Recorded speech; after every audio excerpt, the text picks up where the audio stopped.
geeks and geekettes, ladies and gentlemen, boys and girls, cats and kittens, welcome to all comic book fans from all four corners of the world and all the seven seas.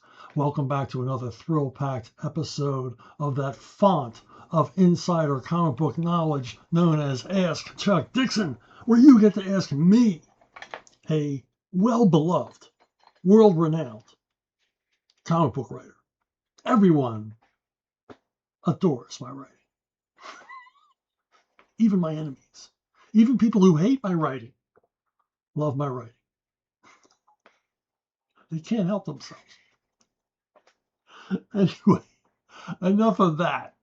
This is where you get to ask me questions about what I do for a living. And what I do for a living is I write comic books. Let's get to your questions and not waste another second of your precious time. Hippopotamus 1.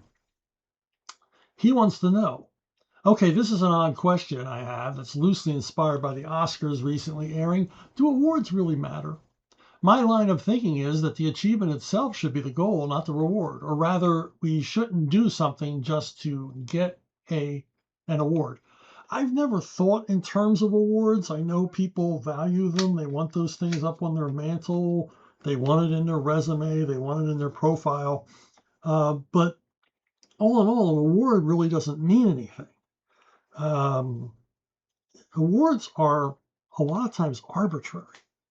I've often heard that the Academy, they send out screeners and they send out nominations sheets to the Academy members.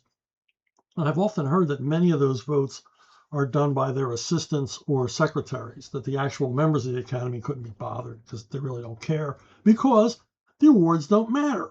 If you think awards matter, think about the last time you watched Chariots of Fire, Best Picture of the Year. If you go down the Best Picture list, you're going to find all these movies that maybe you watched once or maybe you never saw. But more importantly, you watched them once and never felt the need to watch them again. If they're really the Best Picture, I'm thinking in the case of Lawrence of Arabia, you're going to watch that sucker over and over and over again because it really is a great movie. A lot of times awards are given out to things that are popular at the moment. To give an example of the arbitrary nature of awards, the Nobel Peace Prize does not have a prize for mathematics because Alfred Nobel, the creator of the Nobel Peace Prize, hated mathematicians because his wife ran on him with one. So there you go. It's generally, awards are nonsense. And I simply never think about them. I often refer to myself as an award-losing writer, Chuck Dixon. I've been nominated for an Eisner Award, I think, twice. Not a snowball's chance in hell of winning because I'm not in the Eisner Award clique, or I've never been nominated for a Harvey Award. And has it affected my bottom line? No.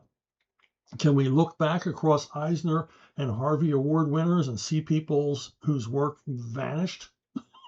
Like one-hit wonders who win Grammy Awards for Best Song of the Year? Yes. So my thing is, my secret of my success is that I was never a specialist. I wrote all kinds of comics, not just one genre. And I never wrote anything tailored to win an award, which I think a lot of these things are. That said, I have won a couple of awards. I won an Inkpot Award, which is basically Lifetime Achievement. This is the Go Away Award. Like, we've seen enough of your crap. Here's a prize. Go away. Okay. This is like the Oscar nod to the actor who's been around a long time but never won an award, so they give them an award. Sympathy. You never see young people getting an Inkpot Award. And yes, I'm very grateful. I'm very thankful to the San Diego Comic-Con Award Committee, the Inkpot Award Committee, for giving me this and paying my way to the convention to receive it. That was all very, very nice. Very much appreciated.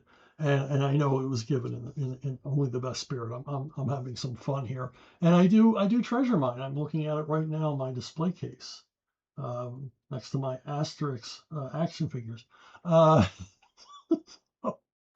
So, yeah, the only other award I won was a Wizard Fan Award. Not this one. This is Neil Gaiman's Wizard Fan Award.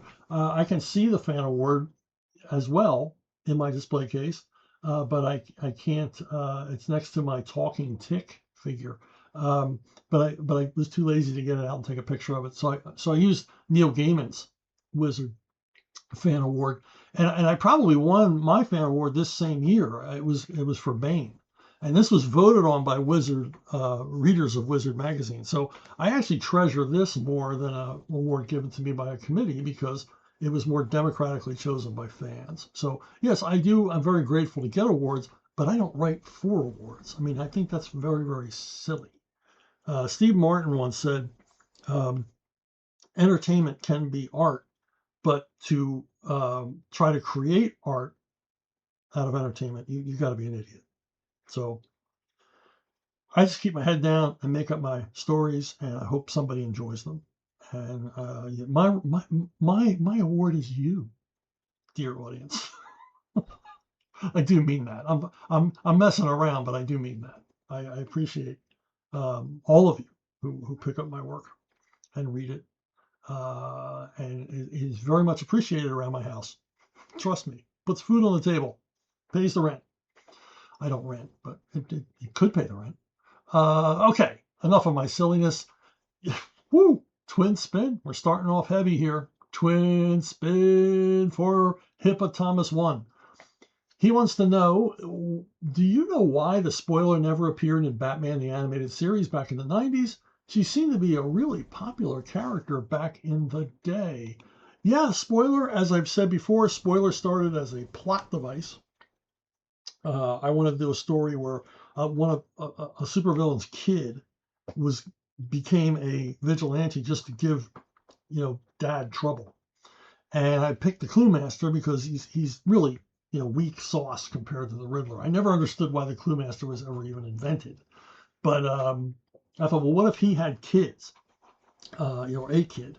And I created Stephanie Brown, his daughter, and Tom Lyle gave her terrific costume, which is really one of those really cool costumes that can be played up or played down and messed around with, and still be perfectly recognizable as spoiler. And so she, created as a plot device. But lo and behold, I never really thought about using her again. Readers wrote in. This is back when they wrote letters, and we got lots and lots and lots of letters saying, when will she appear again? And I thought, well, this is a pretty cool character. It's a good foil for Robin specifically. She's a female. She's doing the same thing he does. They might run into one another now and again. Would she continue her vigilante, night job after her dad was put in prison? And so I had to come up with ways to get her back out on the street because she's not crazy. She didn't want a career as a crime fighter, but she would come out if her dad was making trouble for people. And so I had to come up with, stories involving the Clue Master at first. And the Clue Master's assistant, the Baffler, that this moron henchman he had. And so more and more excuses for Steph to come out. And then, of course, once Stephanie and Robin have this sort of first beginning as a platonic friendship, then turns into a romance, she has more and more reason to insert herself into the world of Batman. And it all worked out. I mean, these things happen sometimes by accident, happy accident. Create a character, becomes popular, got to come up with a reason for her to come back. And I think her evolution really came along organically. I'm very pleased with Stephanie. And as I've said many times, she's one of the characters I have the most affinity for. I mean, I really just created her from the ground up. Why she didn't appear in the animated series, I'm going to give you a little secret. When Hasbro would come around, or when the cartoon guys would come around, they would ask the around DC, who's popular now. I mean, Hasbro wanted to create a figure that action figures that people were going to buy. Who's popular? And a lot of times, the editors wouldn't actually share who's popular. They would share what they wanted to see. So somebody wanted I'm trying to think of a character now. you know, if somebody wanted an Eddie Fires action figure, that editor would say, that character is really, really popular. Not that Eddie Fires wasn't. There never was an Eddie Fires action figure. I just picked him out of the blue, out of my failing memory. And so, so that's the way that would go. And the same with the cartoon guys. You know, is this character popular? Do people like this character? And the editor would name characters they thought they were popular. They simply never named the spoiler. Nobody ever stood up for the spoiler. So, you know, what are you going to do? Which explains why, if you have questions about any other popular character, why didn't they appear? There's your answer. You know, did Deathstroke ever appear in any of? He didn't appear in that Batman the Animated Series. KGBs. I mean, I can think of a lot of characters I don't remember having appeared in any of the early Batman series. By now, everybody's appeared in everything. I mean, you know, they have mined these characters to the point of scraping the bottom of the barrel. So I bet even, I mean, I don't know. There's so much material out. Maybe Snapper Carr has his own miniseries. I have no idea. No one can keep up with this stuff. Okay, Jamal Sadler. On the topic of Horseman #1, I do have a big complaint about it respectfully. I was really disappointed with the ending, mainly due to two reasons. I felt as if Hector being rescued by Alpha Corps was quite a letdown, as I really wanted to see Hector prove to us his capabilities as a vigilante against the biker couple. We know he's an incredible fighter, and it would have been mind-blowing to see him come up with a smart way to beat them, even with the odds against him. Okay, I'm not apologizing. I'm not making excuses. This is not lazy writing. I wanted to show Hector is not Batman. He thinks tactically, but not strategically. Okay, so he's pretty sure what to do in any given situation, but he really doesn't have much of a plan going in. Now, he knew there were excepts, there were superpowered, you know, good guys and bad guys in Florispark, but his major concern was staying out of the not getting attention from Alpha Corps, right? Like working outside the law because he's a vigilante. He's not operating legally. I mean, he's killing bad guys, but not legally. So he knows he's got to avoid the law. It's tough when you got, you know, super cops flying around, you know, super powered. They could take him out with a flick of their finger, and he'd be finished. You know, Valdez could just electrocute him on the spot, and that would be the end of him. He could get confused in a firefight with bad guys for one of the bad guys. So these are all in his mind. What he didn't anticipate was that some of the bad guys would be excepts. Some of the bad guys would be super characters. And I wanted to show that. I also wanted to bring Alpha Corps on stage in the story.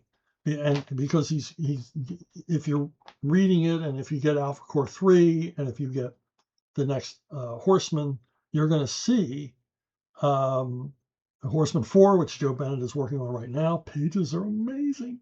So Alpha Corps 3, we see more of this relationship explored. Where is Hector going to end up in this hierarchy? Are they eventually going to have to bust him? Or are they going to keep a kind of Commissioner Gordon Batman relationship with him that is extra legal? All of this is up for grabs.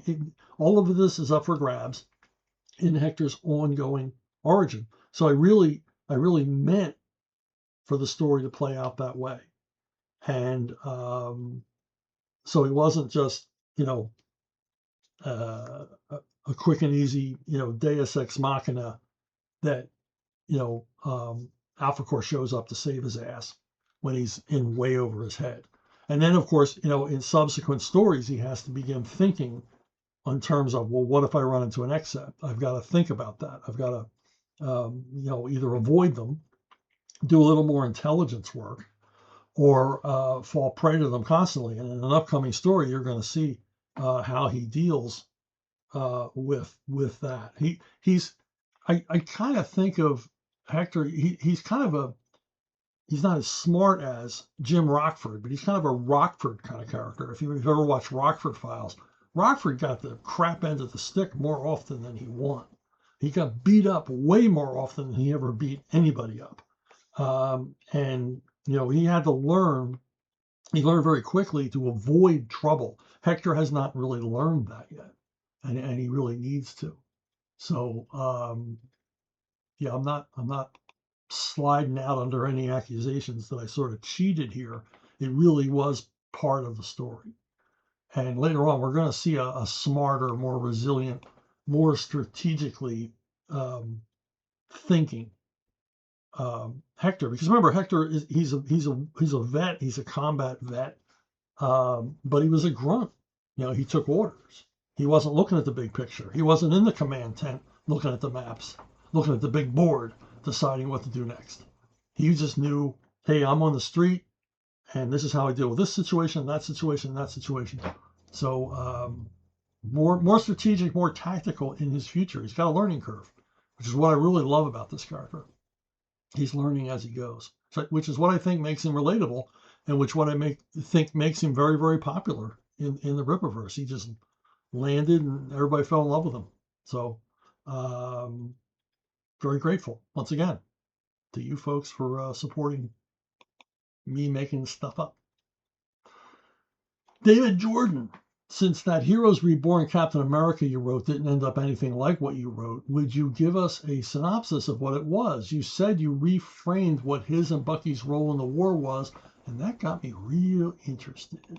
So, I did this. I wrote this, pretty detailed, like a movie treatment type outline for a 6-issue miniseries of Captain America to be drawn by Rob Liefeld. I should have known better. But anyway, I put a lot into it and provided acres and acres of reference to help Rob draw, tanks, planes, guns, men in uniform, all of which he completely ignored and just drew whatever the hell he wanted to, which didn't look anything like the real world, of course. And certainly didn't look like the World War II era, in which all of the flashbacks occur in the World War II era. So I was encouraged by Rob and by the whole premise of Heroes Reborn to completely flip this whole thing on its head. Now, I was never going to get away from the fact that Captain America was the living legend of World War II, super soldier, awesome guy, super powered Boy Scout. Sticking with that.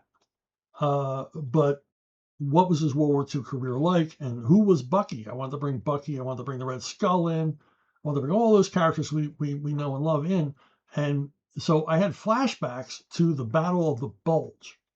And Cap is at the Battle of the Bulge. If you know anything about the Battle of the Bulge, happened in December 1944, United States, Britain, Canada. This is after the D-Day invasion. They're fighting their way through France. The American forces end up. The Germans decide to make a Hail Mary pass to cut the Allied army in two, and they make a drive, a mobilized. Hey, if you don't like history, listen to somebody else. I hear there's a woman who wraps packages. You can watch her do that. There is, it's true. Anyway, so there's probably 6 channels of people wrapping packages.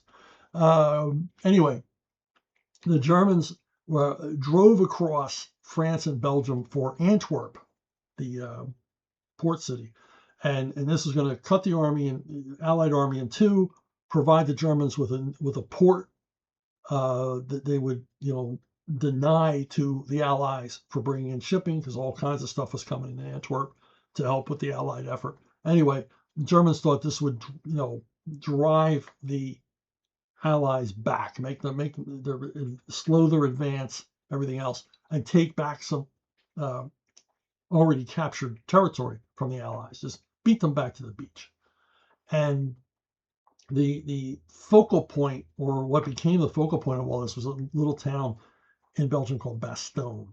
And that was in the bulge. This is where the German lines bulged out into the Allied lines, and Bastogne was in the crosshairs. And over Christmas and into the New Year, American soldiers, paratroopers, members of the Third Army fought like hell without air support because it was a tremendous amount of it being dead of winter, blizzard conditions. The overcast was such that they could have no air support. There could be no accurate air support from fighters or bombers. So our guys were in it. They were in it up to their necks. Jack Kirby was there, by the way, to put a comic book slant on this. Anyway, in my story, Cap is there, and he meets a African American soldier from the Red Ball Express, which was a army unit which drove trucks to the front, and a lot of them were trapped at Bastogne. They were basically the supply chain for the U.S. Army, and a lot of them, a lot of the Red Ball Express unit were African Americans. Who were either truck drivers before the war, or the Army taught them to drive Army deuce and a half trucks. And Cap meets this guy. His name is Bucky Barnes. You know, he's from Harlem. He's from Harlem, USA, and they have this whole moment, you know, where Bucky shows incredible heroism, and he's backed up by Cap. He saves Cap's life at one point, and there's this bond, and then I would have continuing flashbacks over the years of them running into each other once again, and cementing this friendship between the two of them. And when we pick up Cap in the modern age, in the 90s, obviously Bucky Barnes is in his 70s. He's an older man, and there was some. He comes to the aid of Captain America once again, even though he's an elderly World War II vet. And I don't remember all the details of the story, but that's the heart of it. And I thought that was an interesting take, you know, because my understanding was that this was just a departure in Elseworlds, and it would all go back to status quo. I would never have suggested changing Captain America's status quo to that story, but I thought this is a good story. And a lot of it was inspired by, I used to work for a guy who was a driver, you know, African American guy, great guy. His name was Jim, and he was my supervisor at a job, and he told me all these stories about the Red Ball Express because he was at the Bulge, he was in France, he was, you know, in all of that with the rest of the GIs. And I used to joke with him that him and Patton won World War II because the way he would tell the stories. But I was always grateful when he laughed at that. Anyway, that was it. That was what the story would have been. I don't know what Liefeld ended up doing. I didn't recognize anything when I saw the pages coming off the fax machine. Like, this doesn't look anything like what I wrote. Kenny Todd, I appreciate that. Oh, well, he's referring to something else. I appreciate that, and I had a question about some of the 80s independent comics. Finding my first comic book store at 16, I kind of went crazy for a lot of independent books. Some stuck, some didn't. I was wondering about your thoughts on some of them, being one of the pioneers of independent comics. I feel like your opinions especially matter. So so here goes. Well, they matter because I was there, but you were there too, so your opinions matter as well. So let's think about this, and you've provided a list, which I'm going to jump into right now. American Flag. I remember when first comics came along, everybody very, very excited, and I bought them all because, you know, you bought everything. You know, it was like, I want to see everything. All these great comics are coming out, all these new companies sprouting up. And you got Howard Chaykin's American Flag, written, drawn by Howard Chaykin largely. And it was a lot of fun. It was different. He was telling a different kind of story. And I like to think that he was an influence on Frank Miller. Because if you look at American Flag and the way it used a lot of like ancillary media, it used a lot of like TV images and things like that to do segues and carry over scenes and provide exposition and present, you know, like the media culture of the world of American Flag, which is very important to the series. I think I was a big influence on Frank Miller when he did Return of the Dark Knight. So, and I think if you've read both, you see what I mean. But it wasn't generally to my taste. Um, I prefer Judge Dredd, because American Flag was part parody, part sci-fi action story, and I just prefer Judge Dredd to American Flag. But Chaykin, he did some cool stuff here, and I was always a fan of Bob Violence, which was a TV character in the American Flag universe, and then they would do Bob Violence backup stories. It was like Joe Staten did a few of them, if I remember correctly. I forget who. I think it was Joe Staten, but Howard wrote everything. He's an excellent writer as well as obviously terrific artist. Nexus. Okay, Nexus. You can talk about Frank Miller, you can talk about Alan Moore, but in the day, at the time, people that were creating comics or wanted to create comics, this was the high bar. This was the comic we all talked about, was Nexus. The way it looked, the way it was written, that it was smart, that it was grown up, but then it had all the stuff we wanted in it. It was like a Saturday morning cartoon written for adults. And this was the bar for everything. Yeah, everybody's talking about Alan Moore on Swamp Thing and what Frank Miller was doing on Daredevil at the time. And yeah, we all thought, okay, that's great and cool and very experimental and that's neat and this is neat and that. But Nexus, that's what we were all shooting for. If you can try to create a comic as good as Nexus, and just the effort was worth it. So top of the heap in that period of independent comics. Usagi Yojimbo is one you asked about. I read a few of these. My youngest son loves this series. I think he has all of them. I think he has every trade paperback ever put out of this character. There's quite a few. Stan Sakai is very, very, very prolific with this character over the years. I read a few. It wasn't for me. Like my Westerns, I like my samurai stories neat. I don't like Westerns with vampires and witches, aliens in them. And I don't like samurai stories with funny animals. It just didn't speak to me. If I'm going to read a samurai comic, it's going to be Lone Wolf and Cub or Vagabond or something like that. So great stuff. My youngest loves them. And I see the value in it, but it's just not for me. Every comic can't be for everybody. But I recognize the quality. I mean, tremendous amount of talent and heart went into this. Grendel, this is another one I just never got. I don't understand it. I was there from the beginning on this one because I knew Matt Wagner at the time. We were both working at Comico, and I didn't get it when he explained it to me. I didn't get it when I read it. I mean, I got it, but I didn't get what makes it so special, what makes it so different. So I didn't follow this one. Love and Rockets. This is another one. I don't think this was written for me. So I bought them a bunch. I read them. Can't remember one thing about them. There's a character called Hopi. Maybe is there? I think maybe I remember that. That's all I remember. And it's just not for me. I didn't get it. I wasn't part of that world. It didn't speak to me. I couldn't relate. So it seemed like the comics were like comic book versions of the show 30 something. I'm just, okay, no, can't relate. Teenage Ninja Mutant Turtles. Now, I see the value today of Teenage Ninja Mutant Turtles, but I didn't understand it then. And I'm not alone. Tom DeFalco once confessed to me, he goes, I passed on this 3 times. They brought it to Marvel 3 times. I said, no. He says, what did I know? And I had a conversation with Tom about this, and we both agreed that now we could see the appeal. And why we couldn't see the appeal back then, we didn't know. We weren't looking past the visuals. We weren't looking past the ridiculous concept to see it's about a bunch of boys, adolescent boys, who hang out in the sewers without any parental guidance beyond their sensei.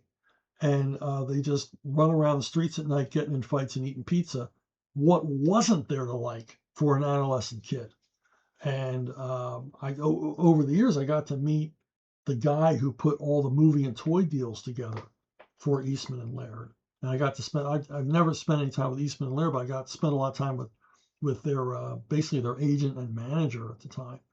And he saw, and he explained the potential. When he saw it, he just went nuts. And he made the movie deal, he made the cartoon deal, he made the toy deal for them. And he did okay. He ended up owning a golf course in Hawaii. So I think he did all right by them. But yeah, I didn't get them at the time. I certainly get them now. And I like, they're not really for me to read. I'm not, I don't have any nostalgic connection to them like I do, Batman or Spider-Man. I can still read those comics. So I don't really read these, but I do look through them. And man, I love what Frank Fosco does with these characters. He's become very much associated with these characters for good reason. He does awesome work with them. Cerebus, I didn't get this one at all. I didn't get in at the beginning, and by the time I really became aware of it, it was like too late. There was like so much material, and I didn't understand it. And Dave Sim, the creator, was kind of a celebrity within the comic book community, as much for his controversial opinions as for the creation of this book. But I know the devoted fans, I know this thing sold in big numbers for a totally independently published book. I mean, Sim published it himself. Like a lot of guys, there were a lot of guys doing this. Brian Pulido. I mean, a lot of guys come out of this period just publishing stuff on their own. And just never understood it. And I have good friends who were devoted to it. They never missed an issue, never missed a collection, never missed an interview with Dave Sim. But not my cup of tea. Flaming Carrot. Now, Flaming Carrot's such a crazy concept. You gotta love it. I mean, it's just nuts. And also, I owe Bob Burden for explaining the mind of a comic book creator when he said that he uses the wrong part of his brain. And that's how he creates this stuff. And it's a great ready answer for people who go, where do you get your ideas? I use the wrong part of my brain. And I think that's true. I think there's a lot of truth in that. But Flaming Carrot, cool stuff, Mystery Men, all that stuff he created, sort of playfully mocking the superhero genre. Reed Fleming, the world's most dangerous milkman, the world's toughest milkman. This is just a crazy strip about a really tough guy who just does not give a crap about anything except his girl, and not really so much there, and mostly getting home to watch his soap opera every day. But Reed Fleming's just a milkman, and he gets in fights that he mostly picks himself. He's got a very short temper, and like I said, the only thing he really cares about is drinking, smoking, and getting home in time to watch his soap opera.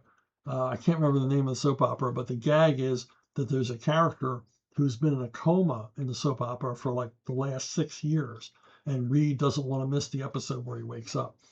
But this was published, I think this was published by the creator on his own, and then Dee Mulaney fell in love with this concept, and he brought the guy in and paid him and published the books through Eclipse Comics, which was a huge force in the 80s for independent comics and creator-owned stuff. I've spoken about that before.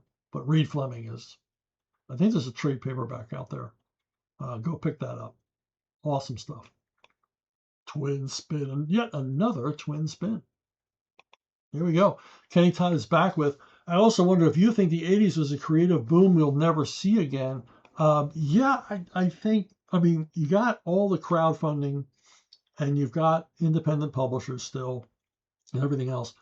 But there was something about the 80s, and the thing that was about the 80s was you had independent publishers that needed content, and they were willing to pay creators to come up with content in exchange for allowing them to keep copyright to that content. Now, I'm not talking about First Comics, because they didn't do that. First Comics kept everything. It was basically work for hire. But Eclipse, Apple, comics, a few at Epic, at Marvel, but it all begins with Eclipse. And for me, it was like, hey, we want you to create stuff. And I created, Winter World at Eclipse and Radio Boy. But I also did, I did the Vanishers, Invasion 55, Time Jump War. I mean, Mad Dogs. I mean, just created because the opportunity was there. And also, I had become friends with the Villagrans, who ran a studio in Argentina, comic studio in Argentina. So even an independent publisher could pay them a rate that was fine for them. It was a fine page rate for them, fair page rate, and allow us to keep the concept, allow us to keep copyright to the concept in exchange for getting like better artwork than they were going to get from anyone else at that price. So they were like, it's like working at Charlton. There were lower page rates in DC and Marvel, but it kept the studio going, kept them working. So everybody was happy. And a lot of times we could get paid twice because I would resell the material to foreign publishers. And so we were at normal page rate by the end of the day. So all of that was cool. And yeah, it was a time where it's like, I just want to, I'm given this opportunity to create. I am just going to go at it. From my itty bitty little office that was converted from my dad's workshop that was on my sister's horse farm. If you're watching, this is a picture of my itty bitty office, and that's my sister's Jack Russell Terrier Bentley on my lap. He'd like to sit on my lap while I was writing at my brother word processor. Didn't even have a computer at the time. I don't even think WordPerfect existed when I first started writing, and it was an awesome time. It was an awesome time because I just got to generate ideas. I had publishers ready to publish them. Looking for more material, looking for more content, and growing an audience for myself, growing a brand for myself. And I think a lot of people felt that way. And that's just absent today. Now you can say, well, Image has a creator-owned program. Nah, it's nothing like Epic under Archie Goodwin. It's nothing like Eclipse. It's not a true creator-owned program, and they're kind of lazy about looking out for your rights if you go in with them. I've had some problems with them over indicias, awarding copyrights to people who had nothing to do with the project I was working on. But you now have Ripascend through Ripaverse. But you got to bring the product. They're not going to pay for it, like Eclipse or Apple or Epic would. You've got to put out that expense, you got to go through the crowdfunding or pre-order process, which is a whole can of worms, and I never thought I'd ever have to deal with. I actually have to deal with the business end, this distribution, printing, fulfillment, all that stuff that I didn't have to deal with when people like Dean Mulaney or Archie Goodwin were willing to pay me to create material, which they would then distribute and fulfill. So it was a different day back then. It was different energy and different financial situation and different, people running things. So JS, since you did 2 runs on G.I. Joe and are a big fan of Larry Hama, I was curious if you read most of Larry Hama's run of G.I. Joe and if you had any favorite moments or issues in particular, any other comments regarding that run. Well, yeah, I mean, I loved writing G.I. Joe. I mean, I'll speak about my run first. I really dug it. I was too old when G.I. Joe toys came along, but because I read the comics written by Larry Hama, I was conversant with the characters. I mean, I was grown man. I wasn't buying action figures of G.I. Joe and playing with them in the dirt in the backyard. So, but I read the comics, so I would understand everything, and I kind of knew the legends behind the creation, and that's an awesome story. And so, I read all of the stuff, and I dug all of it. Like usual, I like the silent issue and the first appearances of Destro and things like that. But one of my favorite scenes was when the Sensei shows, and I can't remember which character, he shows a character how to basically field strip a Colt 45, a 1911 Colt 45, and put it back together. And I thought, well, that's something the kids really need to know. But that was Larry's thing. Larry would throw all these crazy details in there because he wanted to put them in there. G.I. Joe, for a toy tie-in franchise, is very, very personal for Larry. It's a very personal statement for him, even though he's basically worked for hire on it.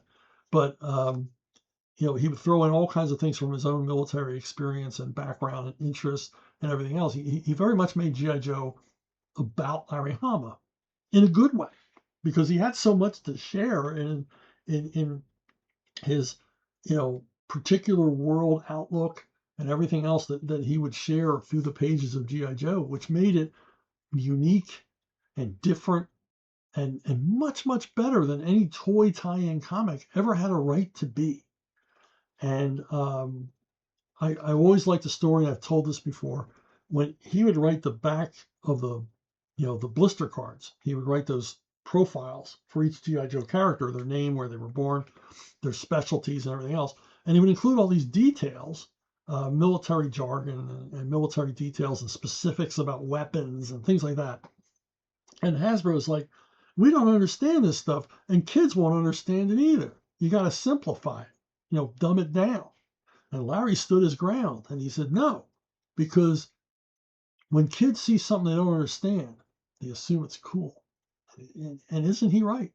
Isn't he right? I mean, if you're reading that, Shipwreck was an E5 specialist, you're like, I don't know what that is. Boy, that sounds cool. And of course, it's accurate. I mean, he's dealing in accurate military terms. So, good stuff. Just good stuff overall. A solid read throughout, especially special missions. I have a special place in my heart for special missions. Those were cool stories. They were more, I don't know, they were somewhat more reality based than the ongoing comic, which veered into science fiction and stuff like that, which is cool. That's what makes this series the wacky gonzo success that it is. Another twin spin. JS is back. He wants to know, Rod Whigham was probably my favorite non-cover artist of G.I. Joe due to his ability to get the details of all the characters and vehicle designs. I remember being shocked and pleased he later worked with you on The Punisher. Rod Whigham, I loved Rod Whigham's work on G.I. Joe, and I liked Rod. I met him at a whole bunch of conventions. I love talking to him. He has this acerbic, dry wit, and there's a story I can't share here that he told me that I just thought, yeah, this guy's all right. I like this guy. I can relate to this guy. He's a brother from another mother. And so if I ever got a chance to work with him, I did. And I requested him on Punisher. I said, man, we got to get this guy. He's going to get this, his muscular bravura drawing style, his attention to detail. If I ask him to draw a mini Uzi, it's going to look like a mini Uzi. He's not going to remember. He's not going to forget to show the empty shell casings coming out. This guy's fired guns. He knows what the hell's going on, and he can draw anything. If we ask him to draw an ambulance or an old woman or a child or a suburban house with a picket fence, it's going to look real. It's going to look real because Rod's into the details and excellent storyteller and everything else. So every chance I got, and every single time I would reach out to him, hey, could you work on this? He was always surprised. Oh, you remember me? I'm like, of course I remember you, Rod. Why would I forget you, Rod? You're a tremendous artist. Tremendous artist. I have to wonder what he's doing now. Maybe we'll come up with something. Triple spin. First triple spin of the day is yours, JS. As JS asks, any chance of an Alien Legion Nexus crossover with you and Mike Barron and Carl Potts start some whispers? My response to that is a Keanu Reeves. Whoa! I've never thought of that. I don't know. Has Mike ever thought of that? Has Carl ever thought of that? Mike, Carl, are you watching? Did you ever think of this? This could be done. I mean, there's no problem. We can just do it. You think we couldn't find a publisher? You think we couldn't crowdfund off of this puppy? Yeah, Nexus, Alien Legion. Absolutely no reason why their worlds couldn't cross over. There's absolutely no reason to think that Nexus and Alien Legion don't exist in the same timeline, in the same reality. Let's do this. I'm down with it. Mike and I are always talking about writing something together. This is it, baby. We need to do it. All right. Thank you for that. Why did I never think of that? Oh, well. Just one more thing. 7 Deadly Sinners. 7 Deadly Sinners. We're getting to the last days here. In fact, today is the last day you can order this amazing, incredible, crazy not miniseries. It's a 120-page graphic novel by me and Bob C. Harden, and it is the 7 Deadly Sinners, and it's a retro throwback Tarantino style grindhouse adventure set in the 70s. 7 outlaw bikers go to the aid of a buddy of theirs who owns a weed farm in Northern California in the mid 70s, and he can't get his product to market because an army of crooked sheriff's deputies are in his way. So he calls on his old Vietnam vet buddies and a few of their friends to show up and just basically blast a path down the highway for him to get to market. There's intrigue. There's quote unquote romance. There's explosions, cars, motorcycles, babes, tough guys, gunplay, fist fights, an epic knife fight like you've never seen before, all drawn by Bob C. Harden, the master cartoonist. He is just incredible. And as I said, it's the last day. It's the last day to support this and get the book. If you want, there's t-shirts. There's an incredible movie poster that Bob designed. There's a beer koozie if you're into that. There's stickers. There's everything else. So I'm asking you as a friend of mine, and I know you're all very, very close friends, very, very dear friends of me through the Ask Chuck Dixon show, to please go and support this. The link will be below, and you have my undying gratitude if you would just give this a chance and pick up 7 Deadly Sinners at Ripascent. And I guarantee 1,000% you're going to enjoy it. Now, questions, suggestions. Questions are awesome this week. They're always awesome. This is a terrific audience. It's a small audience, but it's smart. You're elite. It's an elite audience. It's a premium audience. I have only the best. Cream of the crop of YouTube viewers come here to watch this. But if you want to reach me, questions, suggestions, whatever, BrunoBookstore@gmail.com.